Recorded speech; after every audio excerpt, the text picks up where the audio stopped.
আস্তে আস্তে আলামিনকে বলছিলাম যে এর বড্ড বাইকে আমার সঙ্গে যাবার শখ, রোজাটা হয়ে যাক, বেলা বড় থাকবে, একবার আসবো, 20-30 কিলোমিটার ঘুরবো। কত বাইক আছে বাড়াতে হবে, পারবে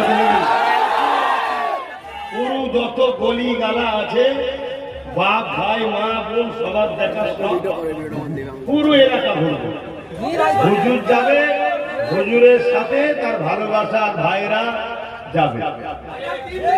কথা বুঝে আসছে না? না, এই এলাকা আমার দাদা হুজুরের এলাকা। প্রতিটা গলিতে গলিতে গলিতে গলিতে সব দাদা হুজুরের। বলুন আলহামদুলিল্লাহ।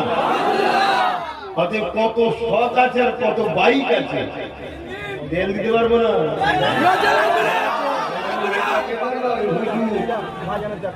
দোয়া দেবো, যদি বলেন যে দোয়ার কাজ না, তাহলে কিছু কেন আজকে তেল দিচ্ছি নাকি? যেখানে বারণ করি সেখানে চলে যাবে। আমার লেট হয়ে যাচ্ছে, টাইমে দেখছি 8-এ ঢুকছি, 3:30 জলসা, 8-এ ঢুকছি, তাড়াহুড়ো করছি, সেখানে হাজির মানা করছি। যেদিন ঘোরার শখ দেবে সেদিন আসবে না, এটা তো হবে না। সেদিন তাহলে বাড়ি বাড়ি আবার লোক পাঠাতে হবে, ধরে নিয়ে আয়, এরম নাকি?